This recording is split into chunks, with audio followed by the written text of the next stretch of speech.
Welcome, foolish mortals, to Awful Neutral.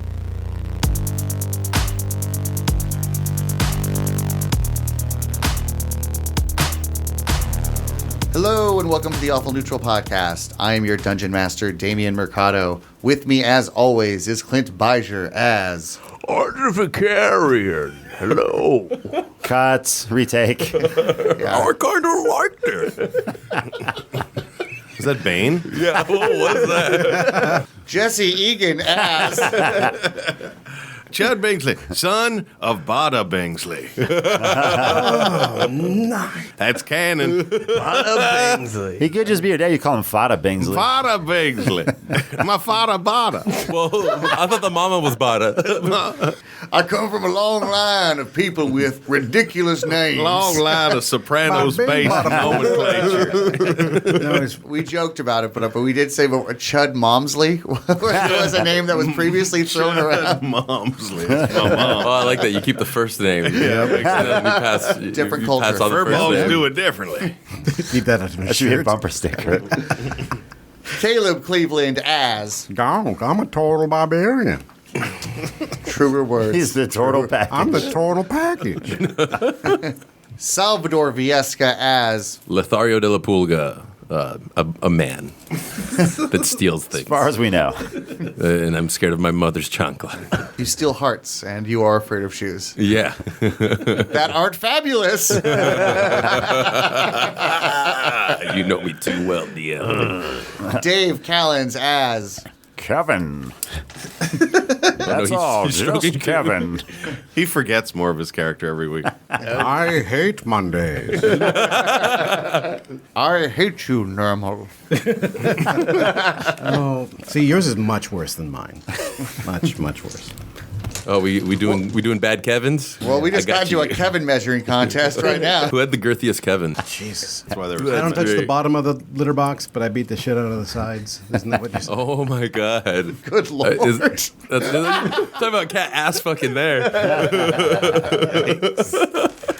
AG could not be here right now. She has something way more important going on. She is at Politicon right now. I asked her to stab Sean Hannity for me. We'll see if she does it. Sara Lee could not be here to play Gertrude today. She has some school stuff to do. She has a big test coming up, and we're all rooting for you. By the time this comes out, she has either passed or failed. So feel free to hit her up on her Instagram. And Wish her good luck in the future tense. I'm rooting for a fail. I don't know about you guys. I thought she got kidnapped again. And before we get started with our adventure, I'd like to give a very special shout out to Jessica Oudbier. Oudbier? I'm sorry for butchering your name.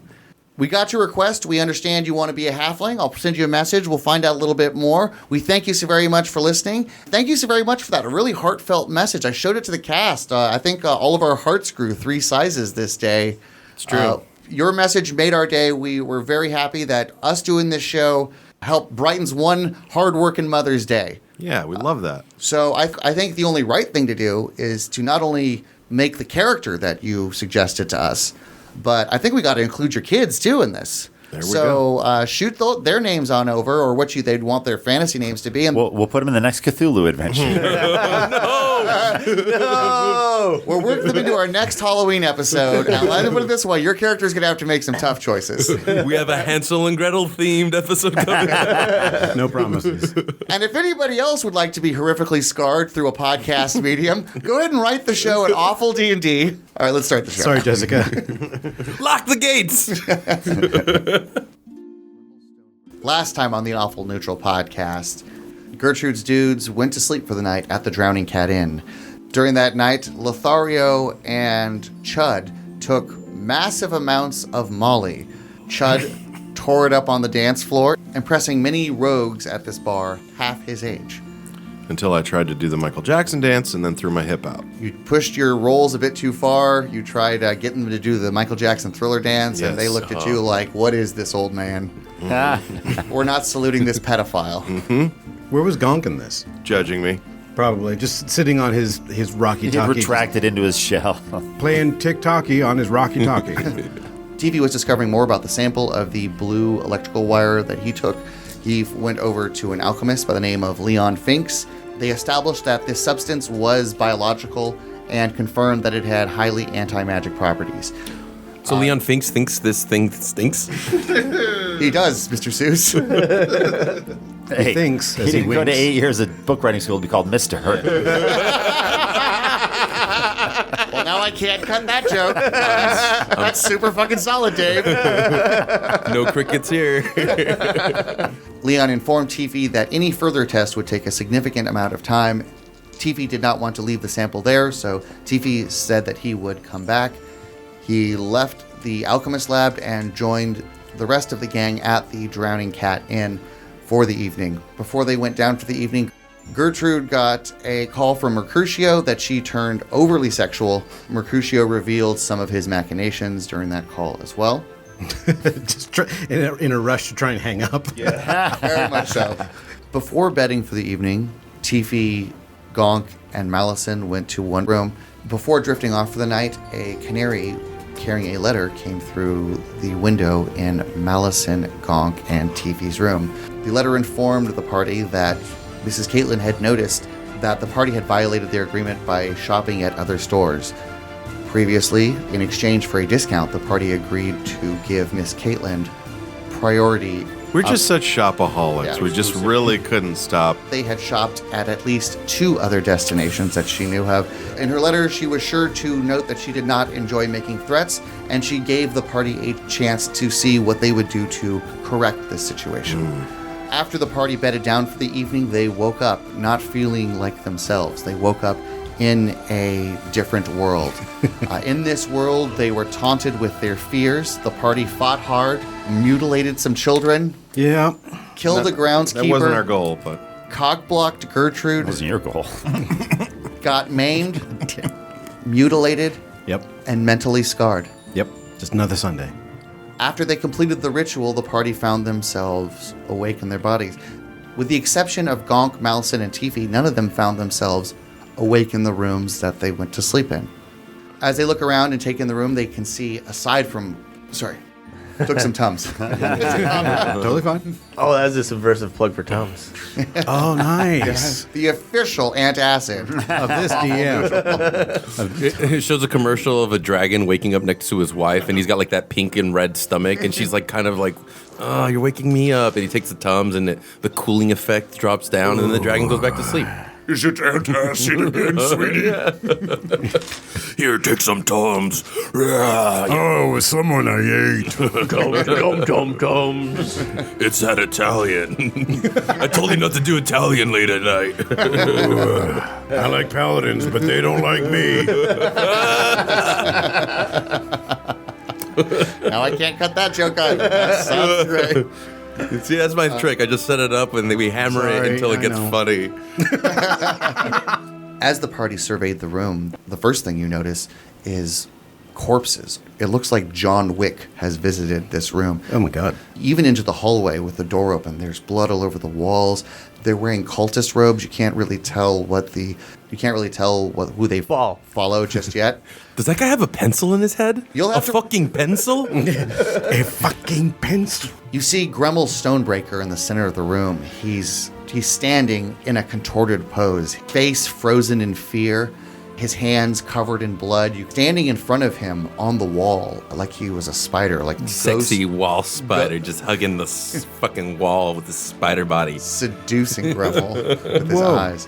You see a figure. He looks like a human man, hideously burned on his face. His hands, both of his hands have a glove with long metal sharp fingertips on them. He's wearing a striped red and white sweater, black pants, a brown hat. it's Waldo. Nailed it. He's lording over Gremmel, laughing. As you guys wake up, you find contraptions around your head. I was working with a jigsaw. And all of you are lying in a row in the far back corner of this room. This room is approximately 30 feet by 30 feet. It is a large suite. That's the situation you find yourself in. Are we subdued in some way? Tied down? You are not tied down. However, every injury you sustained in your dream world has transferred over. Has followed So, us? Kevin, Is he missing an arm? you are not missing an arm. However, which arm was injured before? One of them, I I forget. think left. Left? Was it left? I think it was left. Your left arm, you can't feel it. You can't move it. It's just hanging there. I was missing practically half the right side of my body. I mean, like, I was missing most of my fingers on my right arm. Yeah. Do I have cricket bites on my legs? It's just sleep No, paralysis. It'll I come was back. missing, like, a leg? My arm was broken. No, you repaired your Oh, leg. you repaired it. That's right. Yeah. But I was still hobbled. And I was filled with health juice. Dave, you are going to have disadvantage on any action you make that would require use of your left hand. And do I have the same thing because my arm's broken? Yes, One of my arms is and broken. because your legs were broken, you guys have half movement speed. Oh, no. Chuck, I had an you- arm and a leg broken. They sort of repaired the leg, and then the arm was still destroyed. Gertrude boat. only has a third of her movement speed. Oof. What about her joking capacity? Is that dwindled in any way? Wait, wouldn't it be increased somehow? It is What happens if you divide by 0? it is inconclusive if the crickets have followed you into this world. I don't like this. Oh, what about our phobias? Because That have you? Absolutely, phobias have transferred over. Oh, so come on. Malison Hate and fire. Gonk are terrified of fire. And Clint is afraid. Tifi's afraid of darkness. Yeah. Good thing I got dark vision with my new mace. Now, these conditions will persist until you either A, engage in lots of physical or perhaps psychological therapy, or B, find a way to lesser or greater restore yourself. You guys, let's try the therapy angle. I think that'll be fun. You'll find out a lot about yourselves. You can get it done quick or you can get it done right.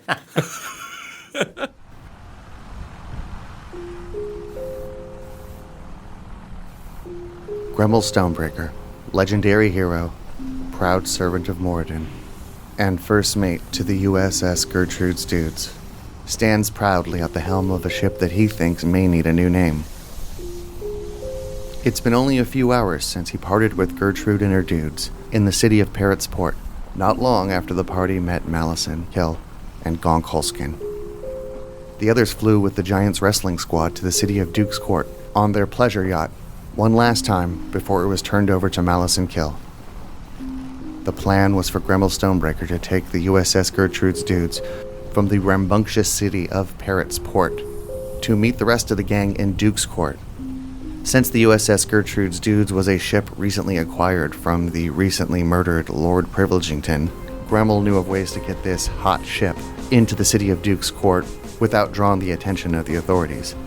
As Gremmel stands at the helm of his ship, he sees nothing but clear skies ahead. As Gremmel proudly pilots the ship, much of the crew he picked up in the city of Parrots Port is scampering around the deck, pulling ropes, rigging lines, maintaining the engines of the airship, cleaning the deck. The USS Gertrude's Dudes has not had a proper crew in some time, and it shows. Suddenly, one of the men on lookout shouts, Imperial battle barge! 12 kilometers off port.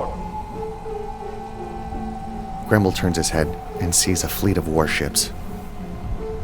Fortunately, Gremmel piloted the USS Gertrude's Dudes high above the clouds. It doesn't appear that the fleet has seen the ship yet. Gremmel knows it's only a matter of time before the ship is spotted. He quickly surveys the maps in front of him, looks around for any islands, for any place that might offer safe harbor. He knows that the antiquated design of the USS Gertrude's Dudes can't outrun the warships. As if created by Moradin itself, Gremmel sees an island below them, not far off. With a little bit of luck, he may be able to get the ship to the island, and perhaps disguise it to look like a trading vessel. He shouts to the crew around him, All hands, you dirty dogs. We must be making the ship look like a trading vessel. While descending the ship at a dangerous speed, Gremmel shouting orders to his hardened crew. He orders for some of the sailors to retract the cannons and any semblance of weaponry. He orders others to take all of the ship's supplies and put them on top of the deck. He orders the ship to fly merchant colors. The crew races to find the golds and purples and greens necessary to signal a trading vessel. The crew undaunted by the near freefall therein due to the experienced dwarven hand at the helm. Gremmel expertly engages the engines. At the last possible moment, the ship lands in the water. Many of the crew members are knocked off their feet. However, they are safe. They are alive. They are unharmed. The wood on the ship groans. Some boards break, but for the most part, this was a safe landing. Gremmel knows that this ship doesn't have many more stunts like that in it. Gremmel turns his eye to the fleet and sees that they've noticed him. Aye. It was a bold move, but it'd be pretty hard to miss us. Gremmel's plan is to take the crew to the far side of the island, break eye contact with the rapidly approaching armada.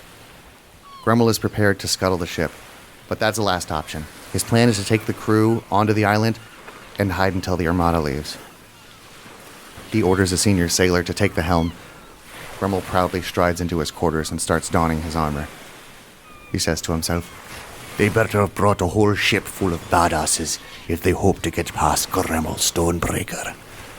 Before he hears in his mind, Gremmel, it's Featherbeard. Can you hear me? Aye, I hear ya. Where do you be? You have to hurry, Gremmel. There's a cave on the far side of the island. Aye, understood. Gremmel sprints back up to the helm, takes over. The ship is rounding the island just in time to see the cave. Aye, I see it, Featherbeard. The crew stares at Gremmel but doesn't say a word. It appears as if he's talking to himself. Quickly inside, Gremmel. Aye. Gremmel expertly pilots the ship into a dark, vast cave network on the far side of the island. There's little light in this cave. The water is clear but black. As the USS Gertrude's dudes enters the cave, Gremmel senses illusionary magic and sees that the open cave that was once behind him is now covered rock. Good thinking, Master Featherbeard. It's mighty illusionary magic. You can hide a whole cave. That's nothing, Gremmel. I also have 2 Kenku on the island, summoning the image of a scuttled ship not far outside the cove. Aye, even grander thinking, mate. Gremmel drops anchor. Him and most of the crew disembark to a sandy cove where they see several of Mr. Dandy's Kenku and a large human male with dark skin, roughly 60 years old, dressed very sexily. Thank you for saving us, Master Featherbeard.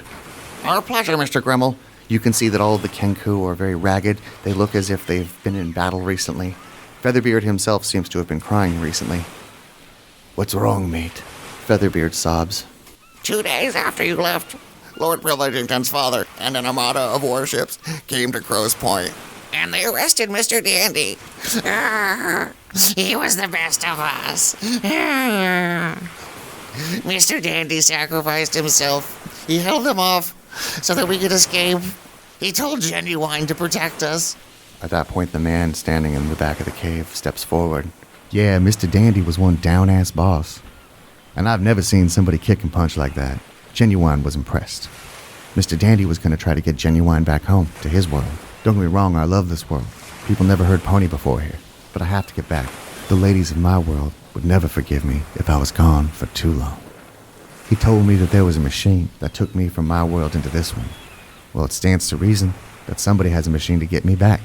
And this Lord Privilegington bullshit is fucking up Genuine's trip home. You be having a funny accent there, Mr. Genuine, but I understand what you're saying.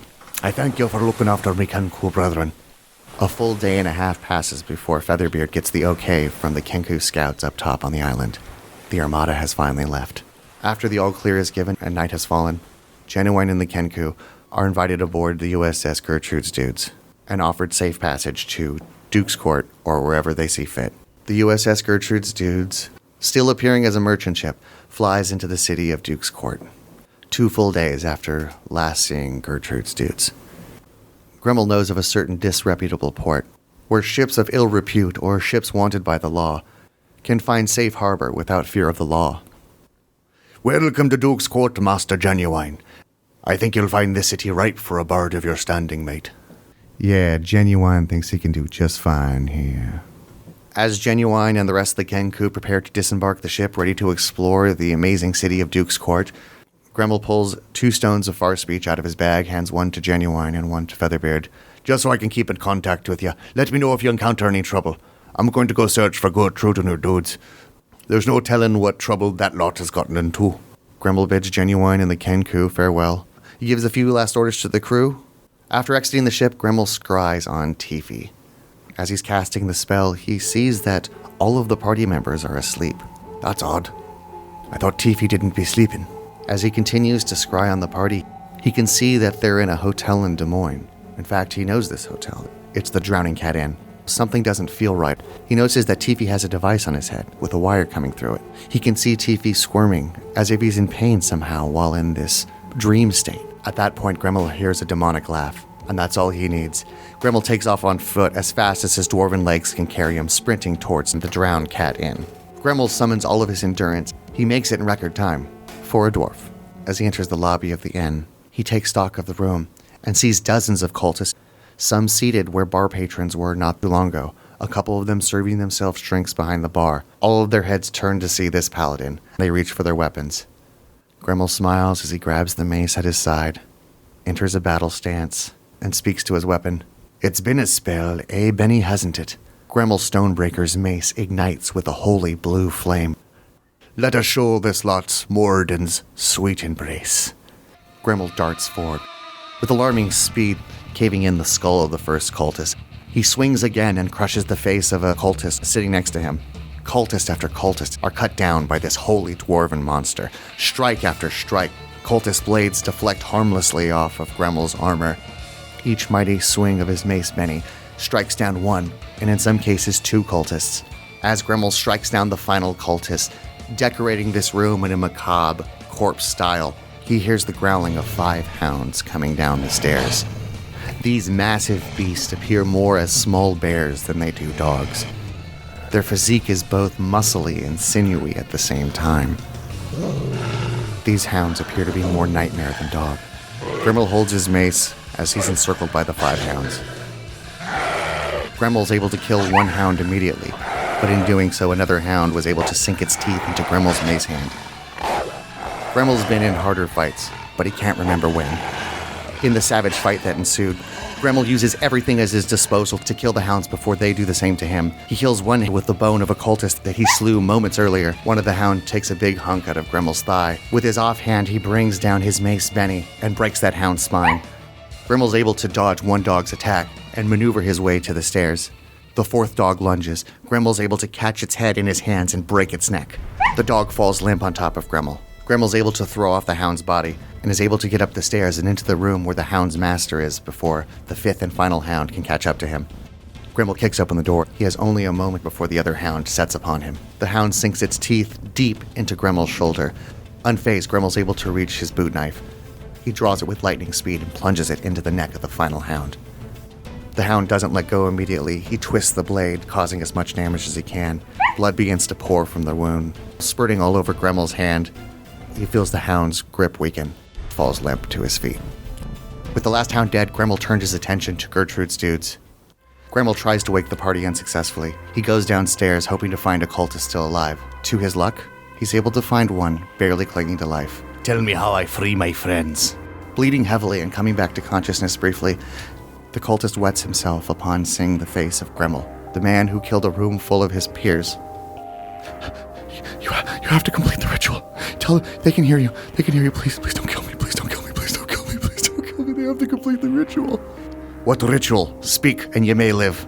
It's in their world. It's in their world. They'll know. They'll know. All the clues are there. They just have to follow them. Just tell them they have to complete the ritual. And what else must be done? They can hear you. So just sing anything. Say something. Play something for them that makes them want to come back. Aye. Thank you, laddie. I deliver Moradin's grace upon you. And with that, a thick, meaty dwarven hand breaks the cultist's neck. Once Gremmel gets to the room, Gremmel explains to the unconscious members what they have to do, that they have to complete the ritual. He hopes they can hear them. Gremmel thinks long and hard about something else they can play. He gets on his stone of far speech. Hey, Genuine, are you there? Genuine's always here, baby. Got some ladies right here. Genuine, I need for you to play Pony. Now. You know, I got other songs in my library I could play. It doesn't always just have to be a pony. Genuine, I need it now. It's an emergency. Gremmel sets the walkie-talkie down next to the party. Genuine asks for a lady to get off his lap, and then hears rustling on the other end. A couple of seconds pass. Genuine's pony emanates from Gremmel's stone of far speech. Gertrude's dudes begin to stir. They aren't awake, but their body seems to be moving rhythmically with the music. It's at that point Gremmel senses a fiendish presence enter the room. He turns around to see the fiendish mastermind behind this whole plot. Gremmel says a brief prayer to Moradin, cleans the hound blood off his boot knife, and says to this master of nightmares, You done something right, stupid. Didn't nobody tell you not to fuck with Gertrude's dudes? With dagger in hand, Gremmel takes one dwarven step after another, approaching the fiendish figure in front of him. The fiend snaps his fingers. Gremmel Stonebreaker, honorable paladin of light, faithful servant of Moradin, is painfully held in place. So, you were able to resist. But you cannot move. You will watch me flay the flesh from your friends. At the same time, Gertrude and her dudes are completing the ritual, and escaping the nightmare. All right. Can I roll for initiative? You absolutely can roll for initiative. All right.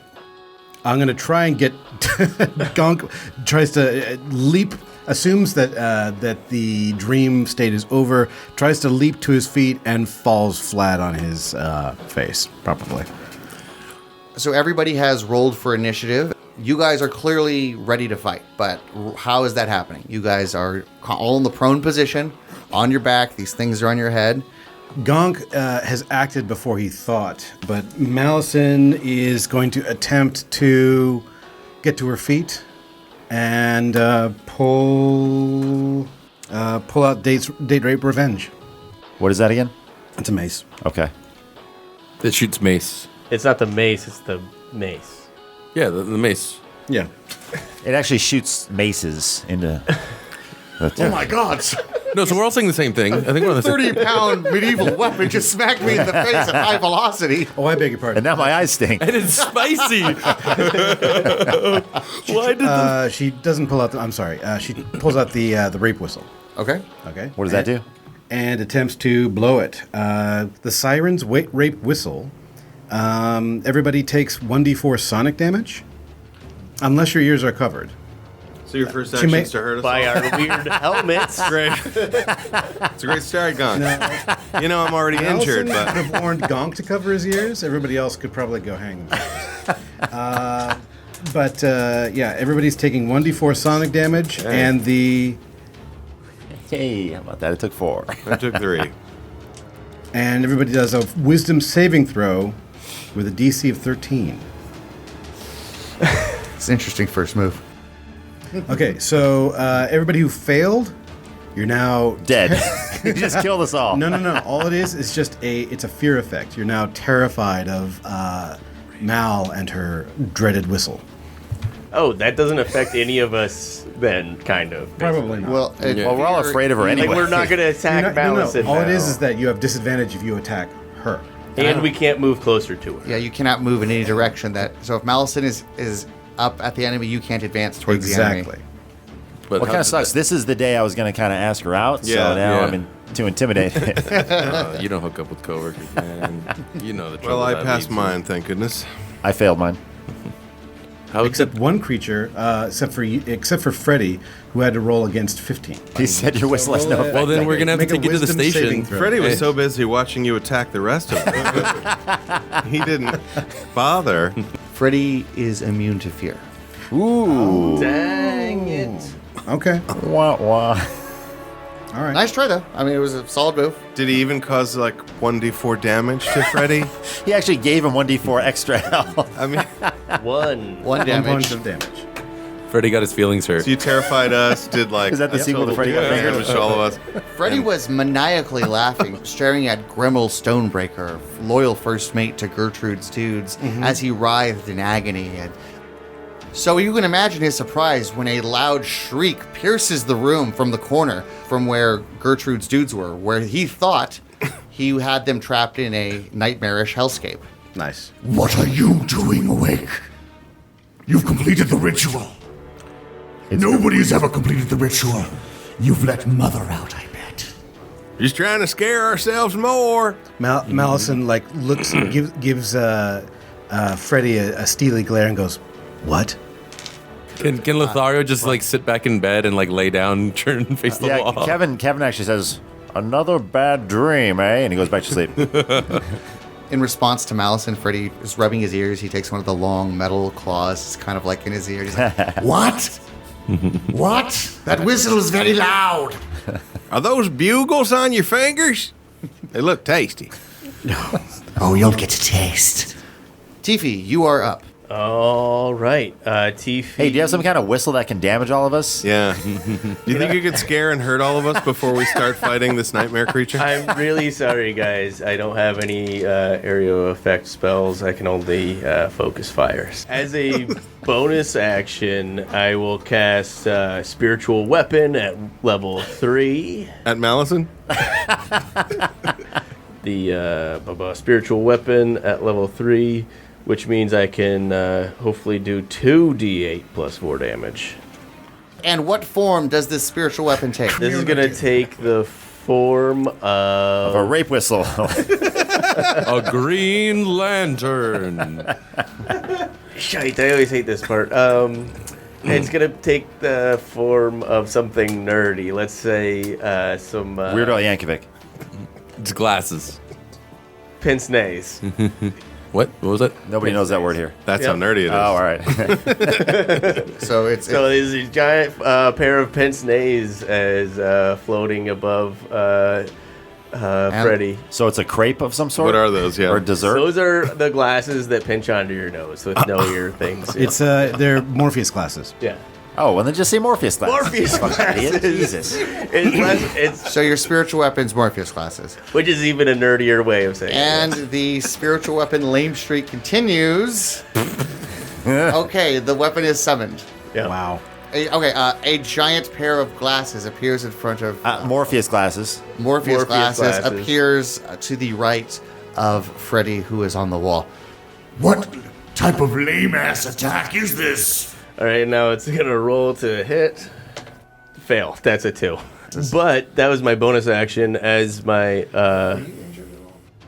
But then as my action, where was it? I was gonna cast He also has bad judgment, apparently.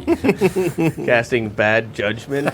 His fear of good Oh, judgment. Bane. That's right. I'm gonna cast Bane. Can we hear the voice again? A charisma. I learned this rule today. You cannot cast 2 spells in a round. Your bonus action. Even if it's a bonus action and action. Yeah, I found that out today. I had to go read the rules and look that up. I like that. How far are we into this? And the DM is still learning the rules. There's a lot of rules. Oh, and dragons. Sorry, I was reading the wrong rule set. If it was a cantrip or something, we could do it. But Yeah. All right, I'm just gonna swing my mace There now you that go. I can't do 2 spells anymore. How do I do that? How do I attack? you just got a badass mace, man. By the way, you did wake up from a long rest. TV, roll me a D100. TV recently got a mace, the Mace of Dwarven Kind. Part of this mace's ability is that it grants many of the racial advantages that dwarves have, including increased constitution, dark vision, and the ability to grow a sweet beard. Tiffy, what did you roll? 37. All right. 37. You guys are noticing a little bit of rust on the bottom of Chief of like it's starting to form. Jesus like a little Christ. bit of rust just around Tiffy's bottom jaw, up above his lip too. But it looks good, though. You got a weapon that looking has good. +1 to facial hair? That's funny. Was that roll out of 100 or something? Yeah. Or Yeah, this is a per day thing. So every morning when you wake up. So you guys in the middle of combat, you guys have noticed a lot of things. But is that rust on Tiffy's face? Eventually he's going to look like ZZ Top. All right. TP Top. That's TP top. That's amazing. Okay, I'm gonna just swing this mace. Stop rolling like that, you fucking idiot. Awkward here. Supposed to That's have all right. roll. I got an 18. That hits. That hits. 1d6 plus 5. Okay, And Freddy I'm gonna dies. Move back away from him with the rest of my movement because I had to move up to him. I'm gonna move some more away from him after I hit him. Where did Malison move? I don't need to figure out if you can move towards. She did not move. Oh, okay. She just woke up. Tweet! Attack of opportunity sounds nice, like attack of kindness. Yeah, right. Someone just hugs you. He rolled a nat 20. Oh, shit. What's the total at? No, I'm just kidding. It's going to be 25. Oh, darn it. So close to being able to avoid that. My armor class is so high. So it's a 14 plus the modifier. 14. Too. So he does 16 damage to Tiffy. Ow. Tiffy goes in, is able to strike Freddy with his mace. It's not a great blow, but it certainly does damage. Freddy winces. As Tiffy retreats, though, Freddy is able to take one of his sharp-bladed hands off the wall and rake his hands across Tiffy's back. Dude, I didn't shave some of that rust off his face. Man, I can't believe throwing a giant pair of glasses at him didn't work. Who would have thought? That's so weird. Tiffy, I was going to go with someone else, and then someone said I had to do something nerdy, so I did. All right? All right? I'm sorry. Bad improv. Where Tiffy's mace hit Freddy's arm, it has torn up the sweater a bit. It actually broke the skin. You can see some blood starting to soak through. You fool. Do you have any idea what you've done? Freddy snaps his fingers. I need all of you to roll a wisdom saving throw. Fellas, if it bleeds, we can kill it. I rolled a quinceanera. You're a lady now. Who didn't beat a 15? I rolled a 15. I tied. I'll count it. That counts. Boom, tie Neither brothers. Gonk nor Tie boys. Malison rolled a 2. She's And Gertrude rolled 18. Malison swallows her whistle. All of you will regret ever getting in the way of those who worship Baal and Freddy Mercury. And he snaps his fingers. Please tell me he has an amazing mustache. Oh my gosh. Can we see his overbite? His teeth are messed up. No, he's supposed to have. Instead of a red and green striped sweater, it should be a red and green striped tank top. He keeps saying Scaramouche. When he snaps his fingers, all of you feel an assault on your mind. Uh-oh. All of you feel drowsy for a second. You feel the overwhelming need to lay your head back down and go to sleep. All of you are able to resist falling asleep with the exception of Kevin, Gonk, and Malison. So actually, by failing, I actually won. I get to go back to sleep. Yeah, totally. Freddy does that, and he skitters up to Tiffy and is going to attempt to attack him with his claw. He rolled a 23. As a reaction, I cast Shield, making my AC go up to 25, and he misses. I'll have your screaming in terror for that. He says as after his claws rebound off of a magical barrier, Tiffy erects just in the nick of time to avoid damage. I'm sorry, that was hilarious. Nobody else? Dave likes the word erect. Or just the fact that he wrecked it in the nick of time. It's just feel good for him, you know? Quick boner. Gertrude, you are up. Gertrude's about to be the most competent she's ever been in combat today, I postulate.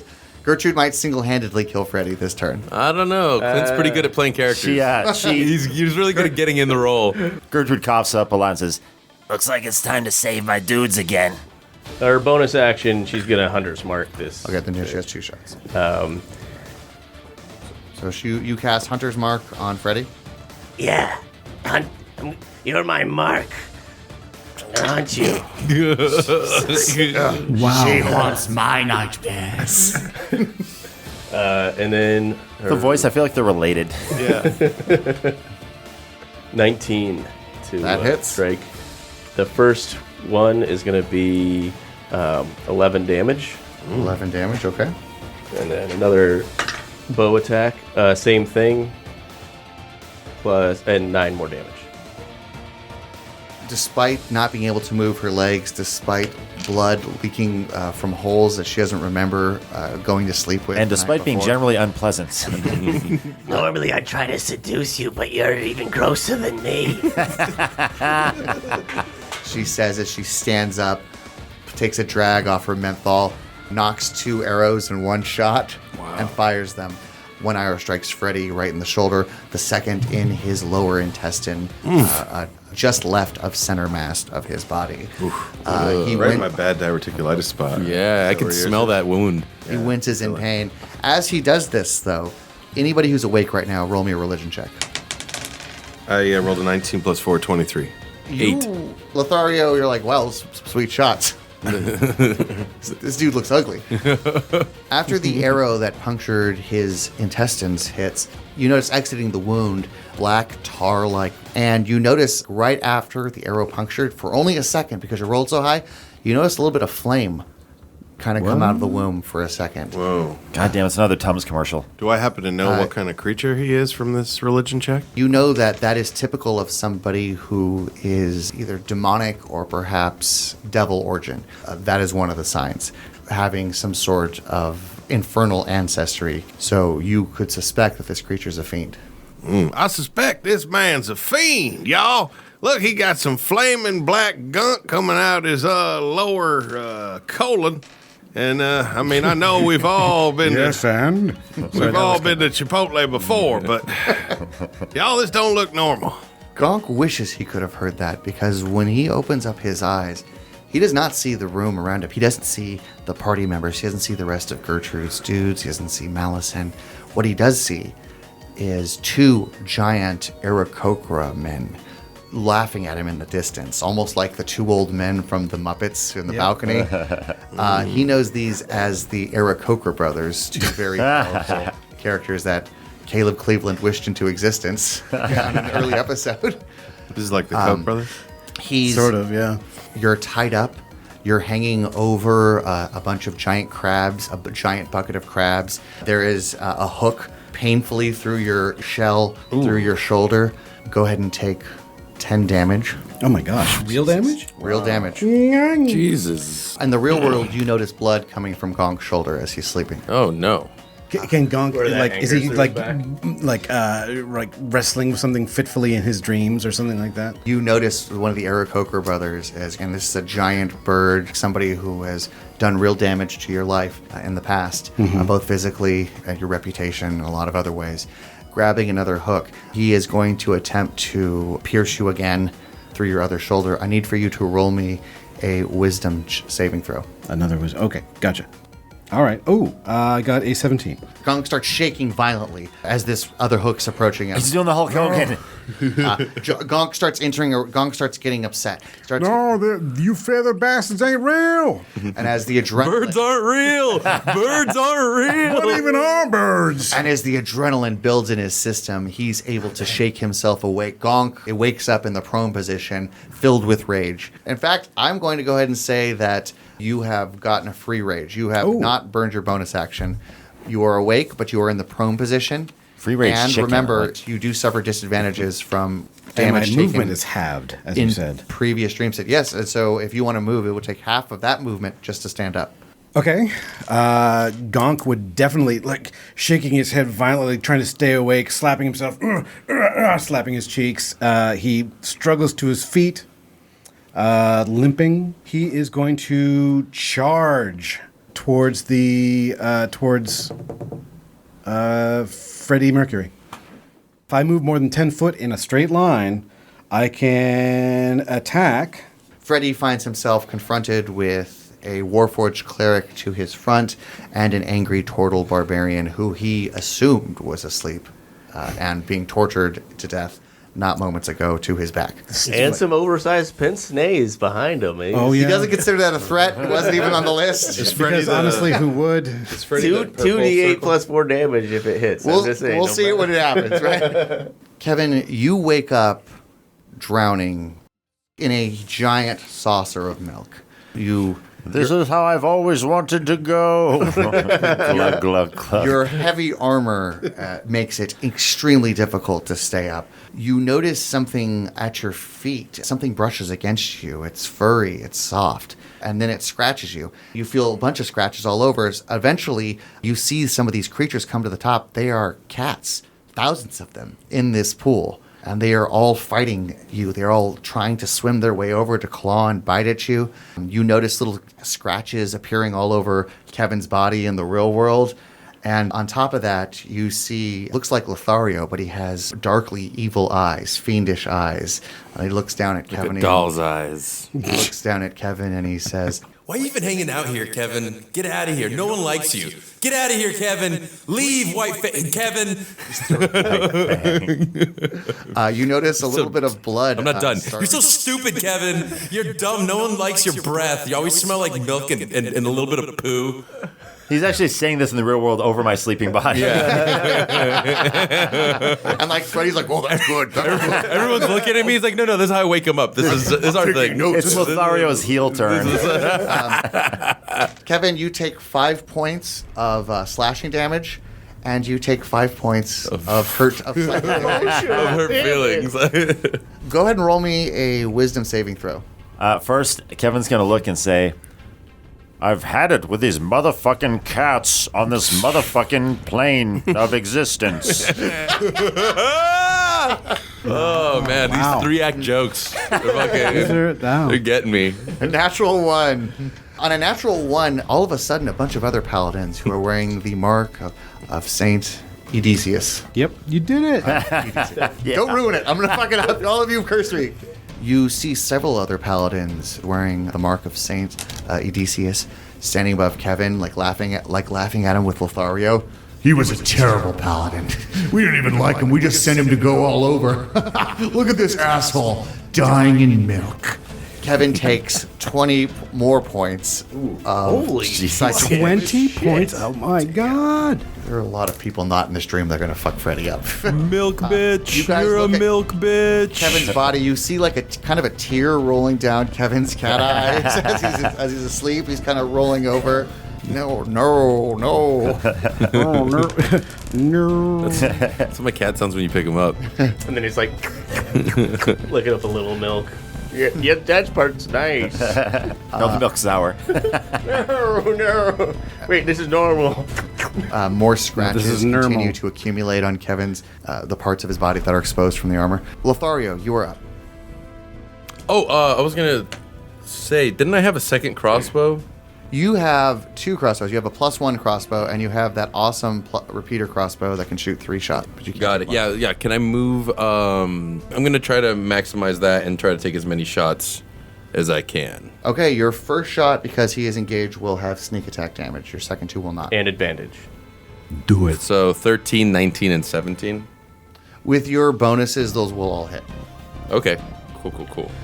We suck at rules, folks. Yeah. Just if we're gonna get most of them wrong most of the time, but that's fine. We're having fun, and you're having fun listening. That's This right. Is all about fun. And if you're gritting your teeth listening to this episode thinking, man, they fucked up the rules, please message your address to Dave Callan so he can fly to your state and beat your ass.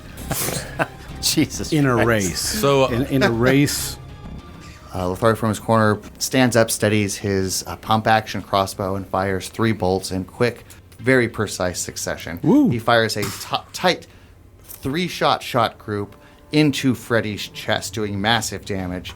The first one catching him off guard, so you can actually see blood exit the backside of him. You don't see the bolt exit, but there clearly was an exit wound. that fire blood. When it first exits, you do see fire. So would Gonk be scared of it a little bit?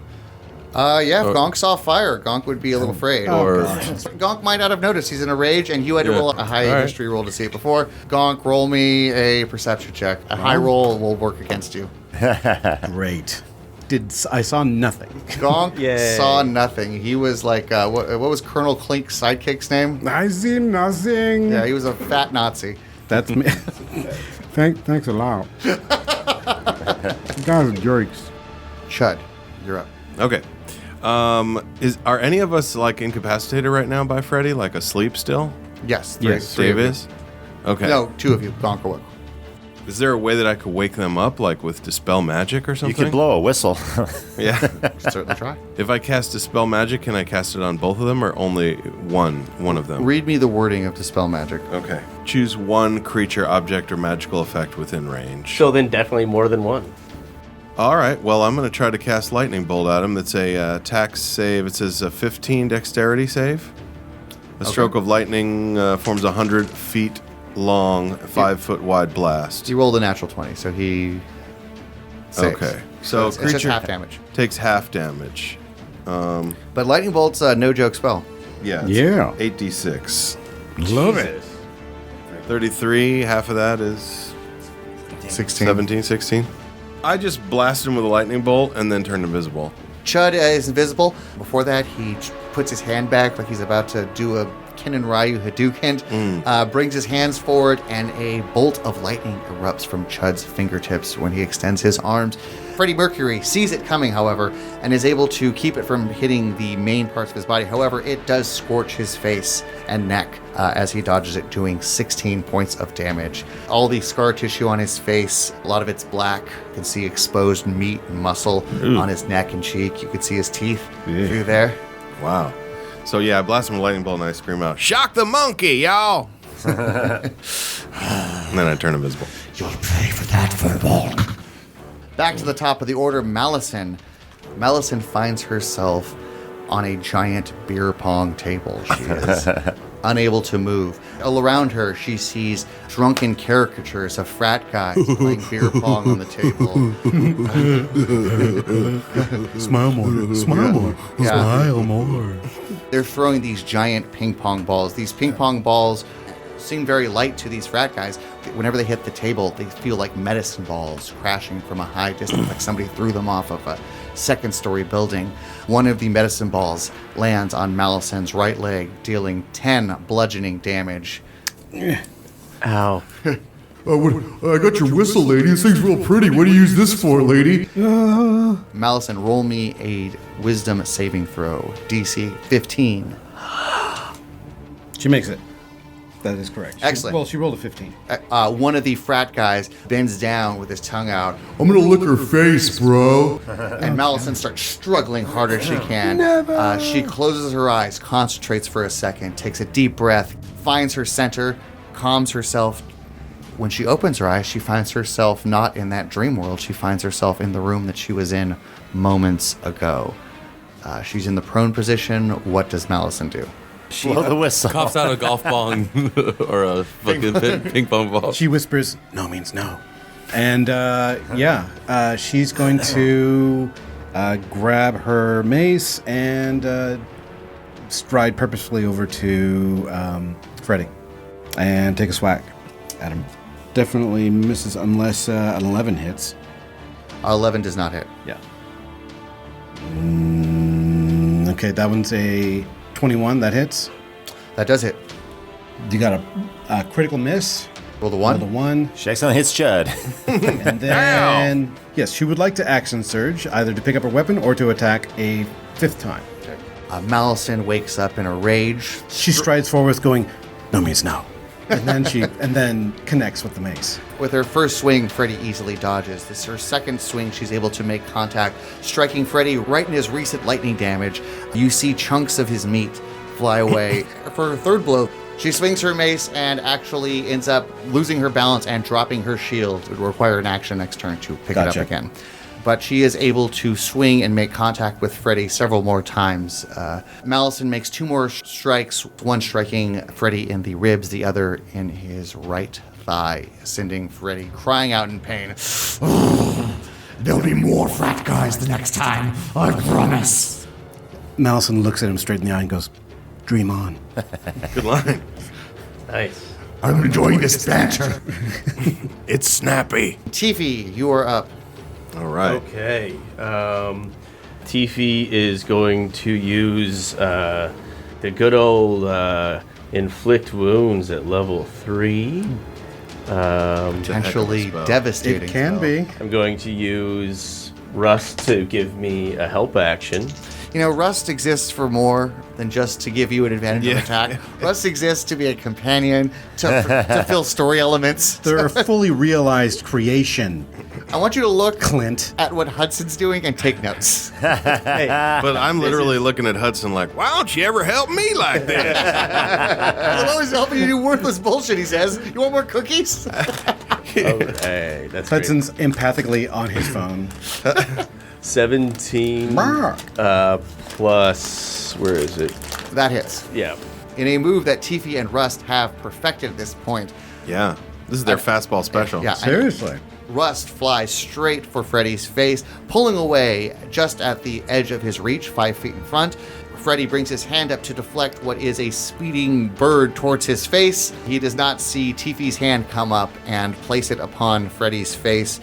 You see lesions just open up. You see parts of his bones start to decay. You see black necrotic flesh begin to emerge from the epicenter of Tiffy's hand mark, which was covering the lower portion of his face. Teeth are falling out. Good Lord, he's on meth. They're not his either. He just had them in his 33. pocket. They're going to have to call him Damage. Mr. Fahrenheit. 33 necrotic damage. He says as it's becoming harder and harder for him to speak. He drops to one knee. Fools, you have no idea who I am. And he snaps his finger once again. Everybody roll me a wisdom saving throw. 14. Doubt Gertrude's wisdom is 4. She rolled 11 plus whatever, so. Oh, yeah, she would not have a +4. I think I came close to tying. I rolled a 2. Okay, so only Gertrude. Lothario. Gonk made it. Malison went under again. No, I rolled a 14. 14? Ooh. Okay. I So still most have of them- my, That's exactly what I still Allison have just my rolled. spiritual weapon bonus action. You're spiritual. Okay. Yeah. Go ahead and roll. I rolled a 19 plus. Plus a bunch. That hits. Don't worry. A bunch. It hits. 1, 2, skip a few. Go ahead, give it your best shot. You lame ass spiritual weapon. I will wait to see how much damage it does before I comment further. Stupid Morpheus glasses. 15 damage. 15 damage. All right. The glasses just kind of look at him mockingly, and all of a sudden, one of the lenses just Takes some light and magnifies it and burns it. Yeah, I was thinking that earlier. Yeah. Okay, this spiritual weapon finds a point. God damn it! All right. This spiritual weapon finds the point in the room and is able to find the perfect angle and is able to contort the lens into such a way as to focus this light. Can we pause the game for a second? Like the glasses for a second, like they kind of like furrow in concentration, and you can like see equations like flying across in front of the glasses as it like calculates the exact angle to burn this fucker. Man, that's fancy. Are those Google glasses? An incredibly mathematically advanced set of glasses you have, TV. Just Spiritual. another glass hole. Question: what type of damage does a spiritual weapon do? The spicy damage. Because the way you worded this attack, I might argue that Tickle damage. this would be a Flame damage. fire attack. Can it be tickle damage? Yeah, definitely. Even though it looks like it actually, no. Despite all the flavor we Force throw into damage. it, it's still Force. Force. Yeah. Force damage? Okay. then- Somehow then this- forceful yeah. sunlight This- damage. It's a celestial thing. This light hits him, and all of a sudden it feels like Mike Tyson just punched Freddy in the face. Like it's like, oh man, that sunlight packs a punch. It's like Cyclops' eyeballs. You know, Exact- all right. It's force damage. Yeah, Freddy thinks the glasses are fleeing, but it concentrates light. Your takes fire time, just punched me in the face. and all of a sudden it gets punched in the face by light. Blood and whatever few teeth he had remaining in his mouth fly out. I will eat all of your dreams and nightmares. He's a mite bit peckish. So Did he snap the fingers? You gotta do all that he shit? did, yeah, he did. It's Gertrude's turn now. Gertrude finds herself back home in the Feywild. She finds herself in a classy elven double wide. With no smoking signs everywhere. Yeah. Oh, that's a cute pink flamingo you have out front. Gertrude doesn't see herself as she is now. She sees herself as a 10-year-old girl. She's banging on the door. Or the equivalent of an Eladrin. Daddy, where are you? As Gertrude feels this fear is banging on the door, she opens up the door, but she's not greeted by her father. She's greeted by the one thing that chills her to the bone. A clown is in front of her, red and white face paint all over, big multicolored wig on its head, huge fangs, it's dripping saliva, gooey, thick. And this monster quickly reaches its head out and bites Gertrude's shoulder. You see blood escape Gertrude's shoulder in real life. Go ahead and roll me a wisdom saving throw for Gertrude. Yeah, pass. After taking this damage, Gertrude in real life with the cigarette in her mouth goes, ah! But when she does it, the cigarette falls onto her face, onto her cheek. She burns herself. That burning feeling on her cheek is enough to wake her up. She opens her eyes and escapes from this clown hell that she found herself in. Nice. Lucky. Oh, Gonk, you are up. Yeah. All right, so 16, 15, and... All right, that's a 16. That hits. All right, roll me some damage. You got it. All right, so we got... On the first one, we got... Are you attacking one-handed? No, tagging... Oh, dang. I'll give it to you one-handed. It's just a smaller damage dice. All right, that's fine. All right, It's 1d. it's a heavy, awkward weapon, I'd say. So 1d8 for all these attacks. Okay. But you still get your damage modifier and all. Correct. Okay, so that would be a... Plus 5. So that's a 14 for the first one. 14. And for the second one, that is a 12. That's another 13. Gonk is just roaring incoherently, thrashing his giant cutlass around. How do you want to do this? He's just going ham on Freddy here. He is just hacking right, left, and center. I'm gonna say like the cutlass like sticks in the wall with all the black tarry ichor or ichor that is leaking and splashing from all the wounds. He grabs Freddy, chomps onto him with his huge sharp beak and just rips him in half. That is beautiful. I couldn't have said it any better. Gonk, you were able to see rage personified when you see this turtle. Each breath, you can see the heavy steam coming out of his nostrils before Oh, I keep on forget. I didn't even mention that part of that damage was electrical. There is like you guys can actually feel your hairs sort of like standing on end. My little rust beard. Yeah, exactly. You can sort of like on Tiffy, you can sort of see like the St. Elmo's fire sort of like glistening around the periphery of his metal frame. Your rust 5 o'clock shadow. Calm down. This is the most hair Keefe has ever had in his entire life. He's very proud of. She walk back very there. proud of this. Walk back the beard there, bro. Just pump the brakes. I think he's gone. I think he did it.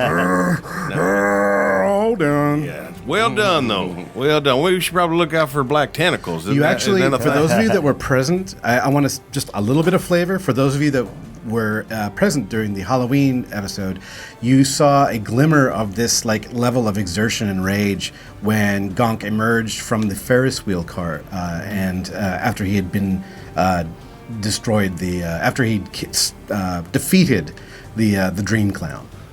Well, speaking of the dream sequence, yeah, as soon as Freddy goes down, everybody who was asleep was in this nightmarish world wakes up, to include Gremmel, Chud, Malison, everybody. Everybody wakes up to hear the floor getting pounded by this by a turtle as he's just like reducing this creature to paste. Gremmel wakes up and sees Gonk. I wake up from a nightmare panic like, hey, Burger King! Oh, whoa. I see you finished that one off for me, Mr. Turtle. Yeah. Is sleeping always so bad?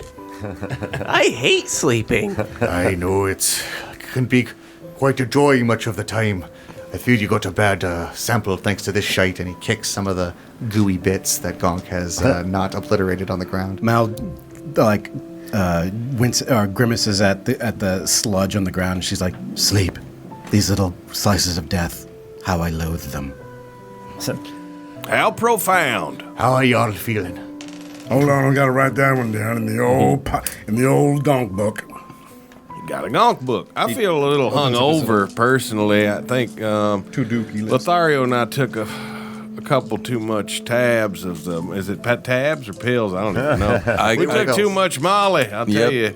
Yep, way too much. Then I just dreamed of clowns and weird, horrible nightmares. I don't know if any of that was real, but... That was no dream, laddie. Oh. I heard you were in Des Moines. I went looking for you.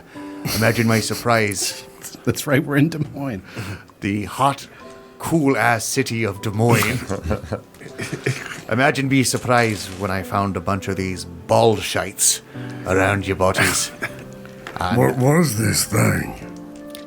This seems to be some sort of fiendish creature that fed off of the nightmares. Boy, There'd you're probably a be a tough one, Grandma. You're a real tough hombre. You killed all of these things by yourself? He puts his hand up to his nose, covers one nostril, and blows blood out the other side. Well, dang. These farmers blowing blood, y'all. You should get that looked at. You haven't been doing any of that giant coke, have you? Oh, no, you got some? No. Who's asking? We should be leaving this place. You should be getting word to whatever the closest paladin order is. They'd be wanting to know there were... Kevin's got a paladin order. Oops, used to. It's okay, mate. I used to have a paladin order, too. We might want to get a paladin over here, or perhaps some clerics, to cleanse the taint of ball out of these sewers, even out of these rooms. Whatever the fiendish have touched, you got to go over it once or twice, with fire a third time if need be. Yeah, balls left a stain all over this place. Listen, by the way, Grandma, a couple of members of our party have developed some new phobias. Anything you could do about the fear of fire or dark or Yeah, whatever this thing was, it left a lasting effect. Yeah, plus my arm's really fucked up. In my dealings in the Underdark, I've dealt with forces that played with your sanity a bit. What always worked for me and my party back in my younger adventuring years was finding a healer of sorts, somebody who could cast a restoration spell, somebody who could bring you back to your full fighting strength. Well, we're going to have to poke around town for that. Maybe, Lothario, you know anywhere we could go for a restoration spell? I know a couple places. There's a couple shops around here. We can pop over. Nice. Just then, your walkie-talkie goes off. Shh, go for Bingsley. Hello. Hello, Chud.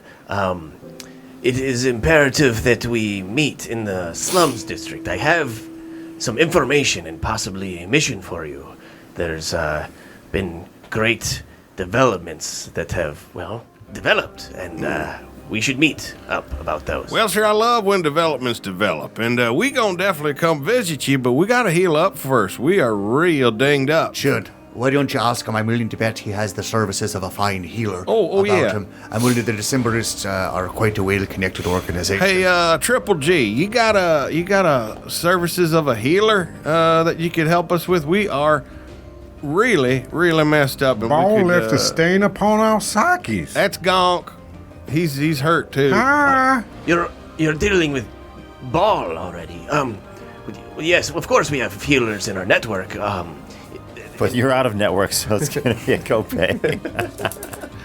Yeah, we'll mosey over to you. Where you at? As I said, the slums district. I will Sounds nice. gather some healers if you are in bad state. yeah, let's go over to the toilet district and Yeah. go get healed up. That sounds like it's going to go real, But real you well. say you're in the sewers right now. Yeah, let's leave the sewers. No, go ahead and call the slum district dirty. That's fine. No, yeah, the I slums didn't is mean to dirtier cast than the no sewers. dispersions. I apologize. You're in Des Moines. I think- Sorry, feel free to stay in the shit district rather than coming to the slum district. No judgments. No. This entire underground sewer place is sure nice. We're gonna be right there.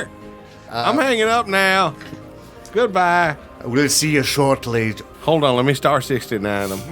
Oh, you already hung up. Apologies. Oh, yeah. We'll just see him shortly. Yeah, I know the place in the slums district he's referring to. All right. Well, whew, I'm tired. I guess we gotta trudge over to the The slums. very last thing I am right now is tired. Follow me, mates. You got- How's everyone's health? I could cast some cure wounds on a few of us. Gremmel offers to heal as well with some lay on hands. He just goes about with his large lay on hands pool of points. He goes around topping folks off. All of you guys who had mutilated limbs and everything, We need you'll find that restoration. even though the flesh has been healed, your functionality of the limb is not fully there yet. Gotcha. The ball leaves a mark. The big old chode stain. All right. I see a lot of you have trouble moving. I'll help you transport yourself. The slum district's not too far from here once we reach the surface. We'll just give him something to lean on. Gremmel Stonebreaker guides you guys to the surface. He helps you get up the ladder to the manhole, helps squeeze Gonk's wide shell through this manhole. Hey now. It's not as wide as everybody. It's not I'm as wide watching as where some. my hands are. I thought having a large shell was a point of pride amongst you people. Well, yeah. Well, not when I'm amongst you narrow, dull building sons of so-and-sos. Gremmel chuckles to himself as he guides you guys through the slums district. Lothar, you've noticed that the slums district has changed a lot since last time you were in Duke's Court. Guys, it feels like they've been gentrifying the slums a little bit. Other way around. Oh. You notice, Guys, it feels like the slums have been gentrifying gentrification. They're even slummier than before. you notice there's a lot more people here now. You notice that some of the neighborhoods around that used to be solid middle class neighborhoods have become part of the There slums was district. a strip mall here before, but then they stripped it. Furthermore, you notice where there used to be just homes of people who worked hardworking, unskilled jobs in the kingdom. You notice that before they at least had a home that they could call themselves. Now you see, looks like sometimes two families to a living abode. Things are a lot more cramped here. There's a lot more people on the street. Whereas Des Moines kind of remained the same. If anything, has improved a little bit. The slums part of Duke's Court has not. It's gone the other way. Getting a real good look at the people as you pass. Everyone has a cough or like some hacky There's a lot of, you suspect a lot of tuberculosis. Yeah. And it's not just humans. As you pass different races, as you pass the Dwarven Quarter and even the Halfling Quarter. And, Is most of this above ground? I mean, where are we? This you is are not above above. That'd be a ground. 16. We don't see any like those blue veins or conduits. You see, just like you would see streetlights, there are streetlights all over. They look a lot now. You know that they are powered by the blue conduits, but those blue conduits are not exposed. They're within the metal encasing. You did see people installing the lights in other parts of the city, so you know that just underground, you know that these lines are run through the sewer to get from point A to point B, and they just pop up to provide power to different locations. Interesting. Okay. But yes, you do see various steampunk, early technology Gotcha. things. And we learned that blue stuff that's in the lines like sort of dampens magic, right? That's Well, what we the learned. sample that I got, which may or may not be the same as other stuff, it's been established it's possibly not the same as everything else that's powering stuff. But similar, but it would different. weaken magic users Right. and that sort of thing if they were around it, right? That's The, what the you one just- that I have, right. the new. So It's I don't know almost- if we can assume that The the new blue blue lights are goo. affecting these people in the slums or not. Why, it's almost like they're trying to replace magic with something that people would be more dependent on. It's crazy, right? I know, right? Crazy. Aye, it's crazy. Gremmel takes you down an alley. He kind of motions for everybody to pass. As everybody does, you can see he's looking at all the rooftops to see if anybody's watching the party, following them. After everybody is through this tight alley, he joins you. It's tight, so he kind of has to squeeze his way past everybody. It's a little harder to squeeze his way past Gonk. But when he gets his... Everybody's got to say something. It's just a very girthy shell you have, mate. It's a compliment. Why, thank you. You see brick walls, you see crates, you assume filled with trash in this alley. Gonk is putting his hands on the brick wall. Once he approaches the center point of the building, he starts running his hands at about his eye level along the brick wall, moving slowly. Aye, where did it go? Where did it go?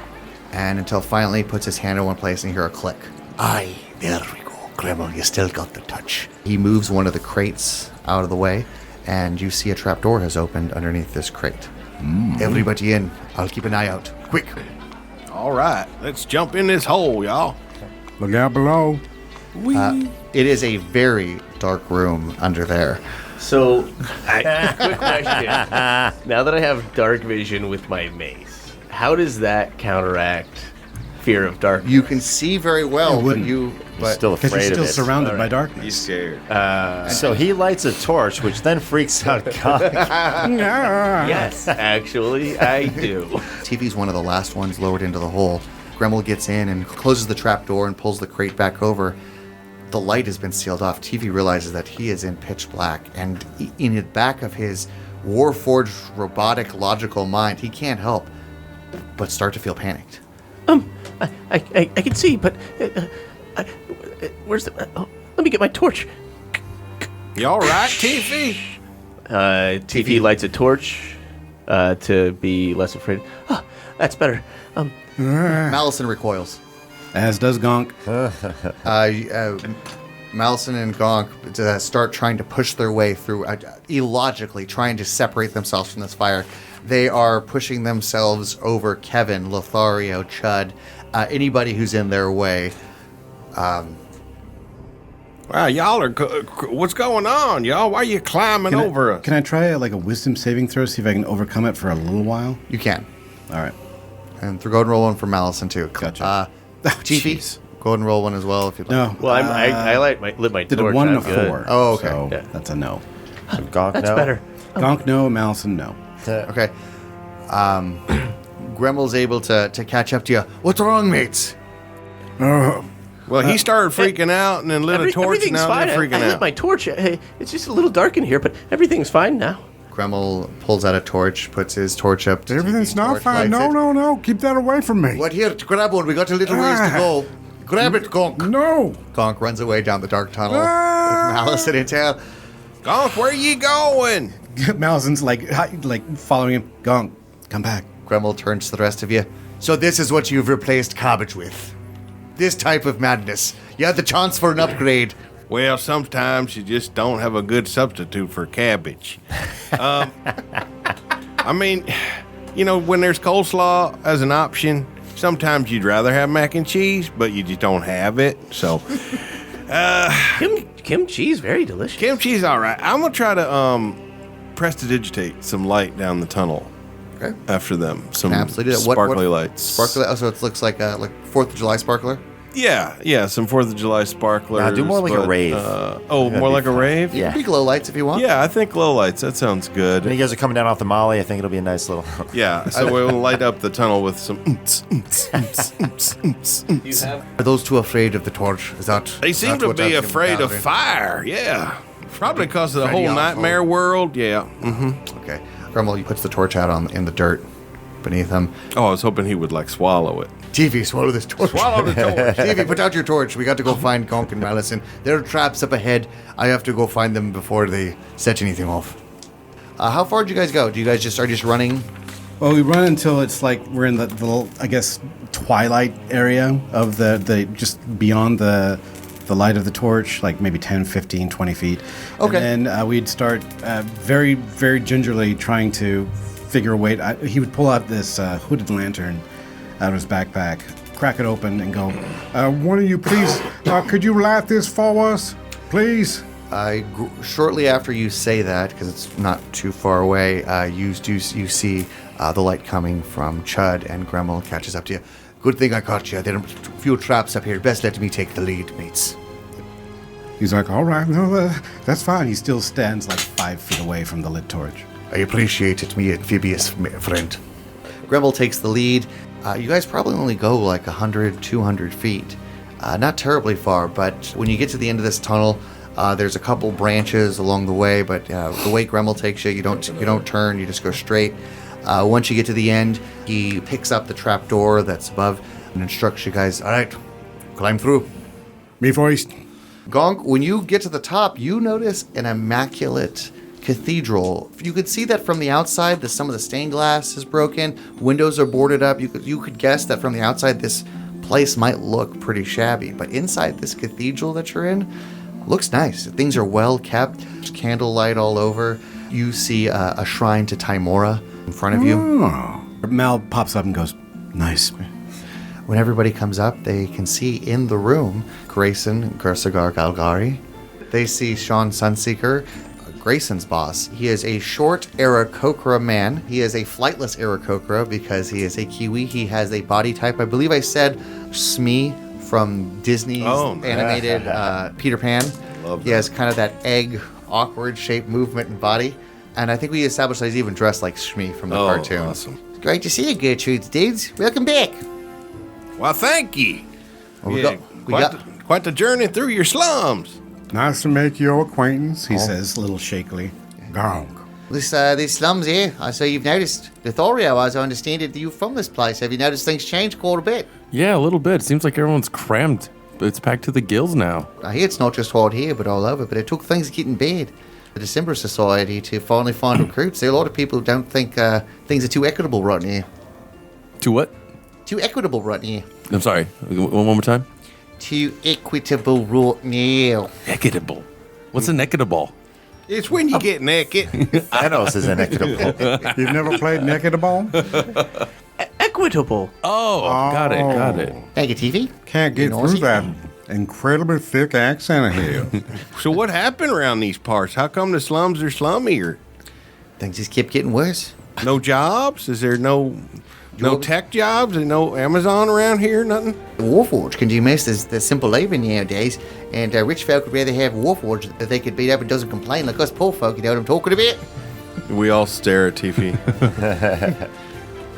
Yes. Non-soul infused warforged are very pliable. Would you say they took our jobs? No, literally. Would you say it, please? We want to hear that. Can you All of please it. say they took our jobs? All of the high-minded ideals when all the races came together to form the Empire have kind of gone by the wayside. Now they all kind of agree on one thing. Shit on the poor people, am I right? That's what us Decemberists are fighting for. It's fun. It's like you're not using real words. But you're just so comfortable speaking. It's crazy. I know, no, it's lovely. It's like a beautiful carpet that I don't know, but I don't want to walk on it. It's almost like when a baby's talking to you with such conviction. I know, right? And it's just like goo goo gaga. You're like, oh yeah, good for you. Keep going, buddy. You're adorable. Good for you. When I'm talking, all you guys can hear is Donga Wonga Bow. Boomerang from Australia. That's not a knife. It just sounds like a didgeridoo. Tiffy can understand. Chunga Wonga Hobbit. Yeah. We're all speaking the Emperor's Common. Am I right? Come on. Oh, sort of. Why can't this guy just speak Spanish like a normal person? We have your first mission here for you, but not only that, we have somebody else who'd like to talk to you. You're gonna pull out my mom, Oh, aren't is you? My mom's gonna show up. He steps aside. Gonk and Malison see somebody they recognize, somebody they've talked to recently. They see Constable Elton. He's a slight halfling man, dressed in ceremonial dress police attire, complete with a sash. Oh god, I hope that epaulets. means a police gown, like a gown, a ball gown. Yeah. Yeah, we got the last third time. degree from old Constable Elton. And Constable Elton let it be known that without letting it be known that he knew where the giant coke came from and the names of those involved. Gonk kind of rights himself and walks up to Elton and is like, So, He like looks around, looks at his friends, and goes, "How's it going on that old on the turtle case? Turtle case. Have you found the people that have been flaying all the that have been shredding all the homeless vagabonds?" No, not as of yet. I have detectives working around the clock. They got us working in shifts. Yeah. Gonk? Yeah, I think we found him. That was the guy we just... Remember killed. Bugle Fingers? Nope. That was actually 4 turtles.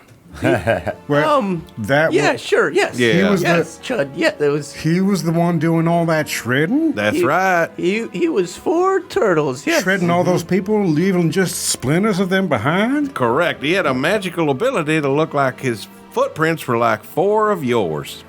My good, what? Because that you mean the elven person that we've been tracking all this time was actually Freddie Mercury himself? That's correct. Now, we might think that, but was that right? That he was the one who captured Gertrude? No, the elven guy that was in the basement of the monastery. Kevin's old monastery. Yeah. Or was that wasn't Freddie Mercury that opened the gate there? You don't know Right. if it was Freddie Mercury who opened the gate. Yeah, You just know that it was cultists who worked for the cult of Baal. Oh, right. You also know that there were a bunch of corpses of people when you woke up who worshipped the cult of Baal. And you noticed that Freddie mentioned the cult of Baal himself in He conversation. worshiped. He mentioned Ball. Well, looks like we cracked the case, Constable. Don't know if there's much more work for you to do. Yeah, you got any rewards? Yeah. We can talk about rewards. First, I want to talk about why people visiting the city think it's okay to distribute narcotics into our black market. Are you still trying to sniff out that one, huh? No, I believe I figured that one out. But I'm not here to arrest you. You can relax. Good, because I ain't have nothing to do with that. That was my bad. I personally agree that the Duke's Court and the Empire's war on drugs has gone disastrously. I'm not here to bust you for petty crimes. I just thought John Cocaine was too big to do. Though in the course of my work, I would not normally turn a blind eye to somebody who distributed such large amounts of narcotics. However, It was really good shit. Yes, I now have a blind nose. I turned my empty nose to it. My nose is completely numb. be wondering how I was able to. Was able to stay up 4 days in a row. Come up with an idea for a new restaurant. He says as he brings his fingers up to his nose. Though I consider myself quite a fine detective, I did not arrive to your ship by happenstance or even through fine sleuthing. I followed my nose.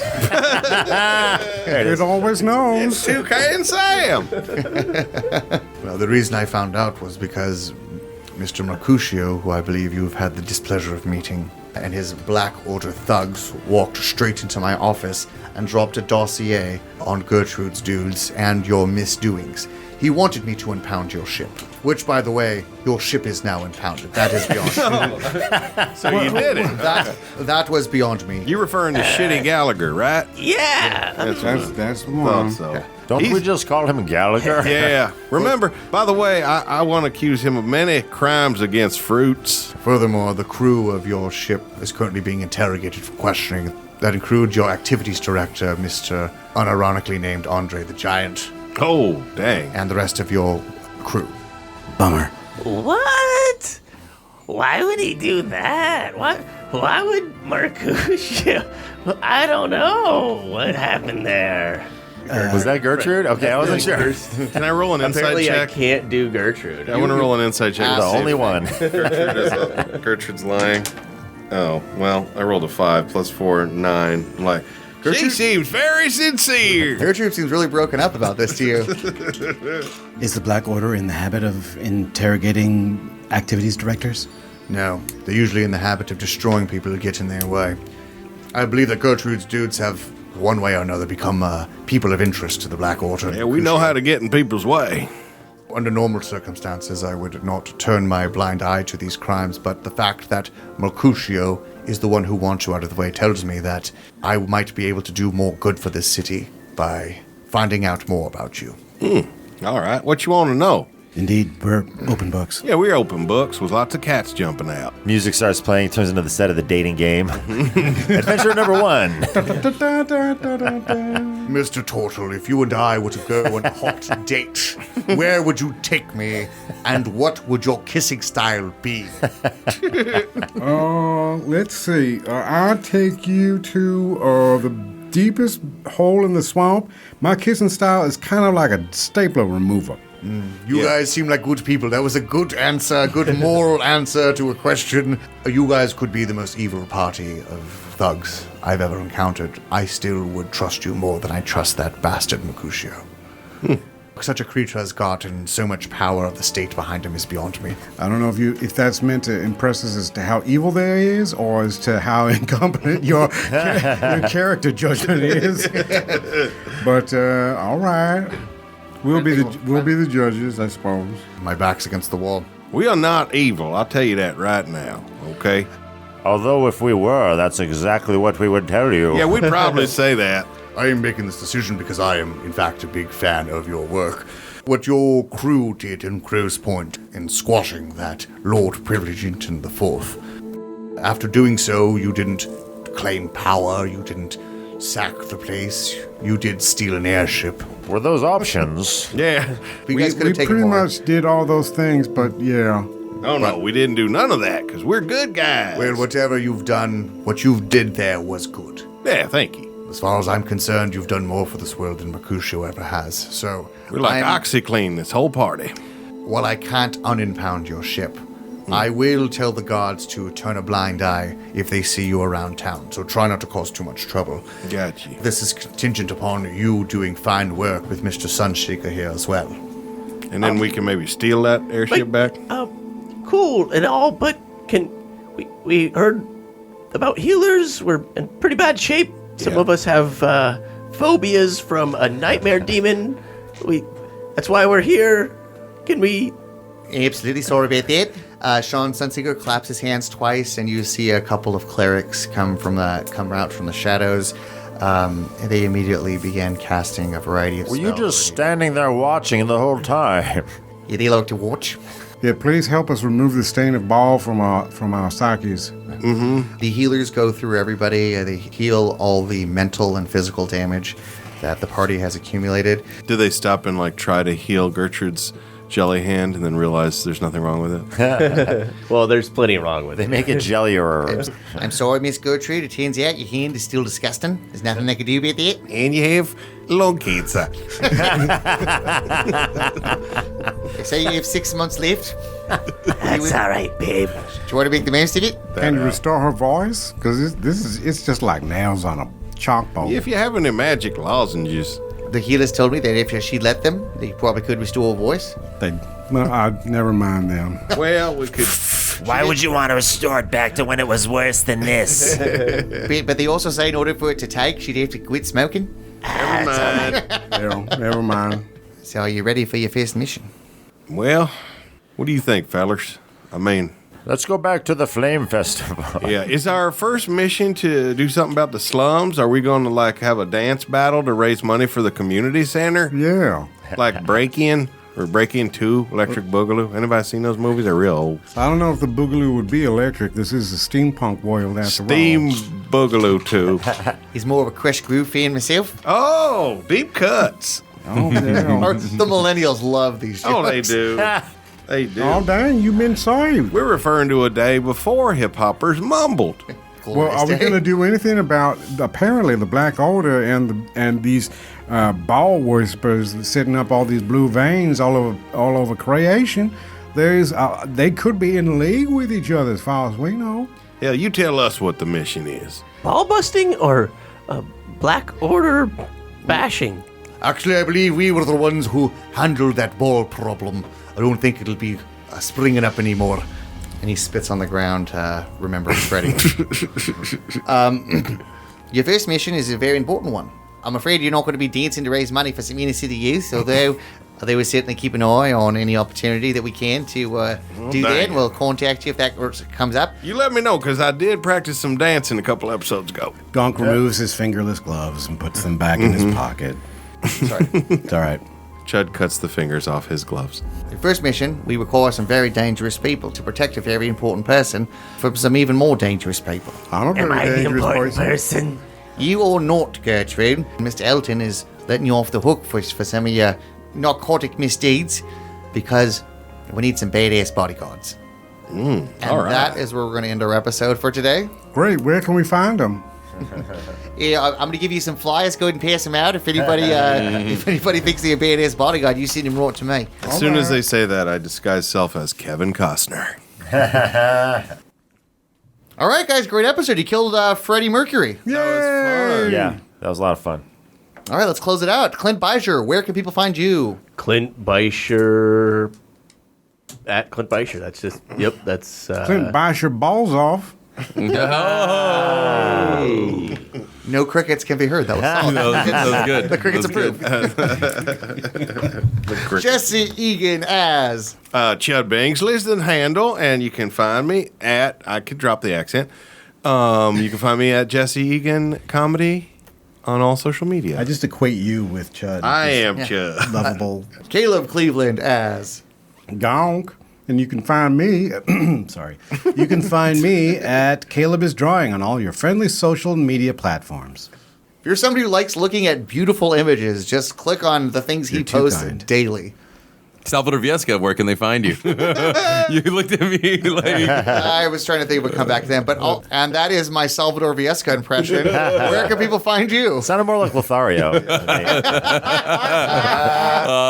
Salvador Viesca V on Twitter and the Salvador Ball on Instagram. If you'd like pictures of cats and dogs, follow. Oh, yeah, my cat just started pissing in the toilet on her own. That's so if you wanna see some videos, No That's joke. incredible. yeah, she almost pooed yesterday, but then she went right into the tub and pooed there. So baby steps. Robert De Niro's character in Meet the Fockers claimed to have done what you've actually been able to do with your cat. That's Check him out, the Salvadorable. He has video of his cat peeing in the toilet.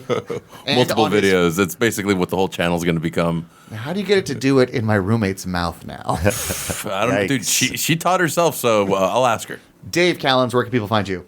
As Kevin, who no longer enjoys naps after these last couple episodes. You can find me on Instagram or Twitter at Sharkodile. I'm pretty sure no one has found me yet. So the first person that does, I'm not as nearly as good an artist as Caleb or Jesse, but the first person that finds me and mentions it to me, I will draw a picture of you as whatever type of character you want. If you have an NPC, an idea for the show, you want to say we're doing a great job, saying we messed up the rules, go ahead and reach out to us. We see our numbers growing. Thank you so much for your support. Leave us a comment and a 5-star review on iTunes or wherever you get your podcast. That goes a long way towards helping other people get down with the awful neutral. Since I work the Twitter handle, feel free to reach out to me at awfuldnd. I also can be reached at adult Damian, but I'm actually legally going to change my name to at awfuldnd. So just go ahead and do that second one Probably instead. a wise move. Thanks for listening, everybody. Later, nerds. Later.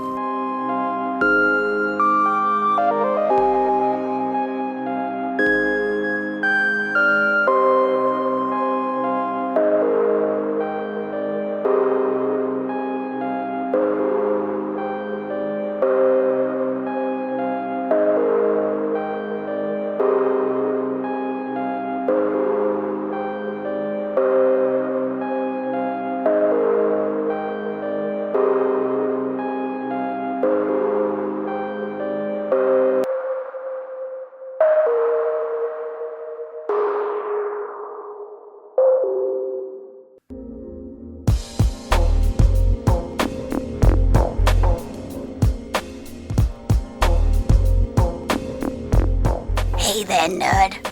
All alone again tonight? Well, let me make sure you can have some company. Go to your phone and look up Awful Neutral Podcast. Leave me a message of what you want us to do. You can leave your comment wherever you want. Awful Neutral is 5 gold for the first minute and 7 gold for each additional minute. Credit card fees may apply. We do not guarantee happiness. God is a lie. I'll even give you advantage.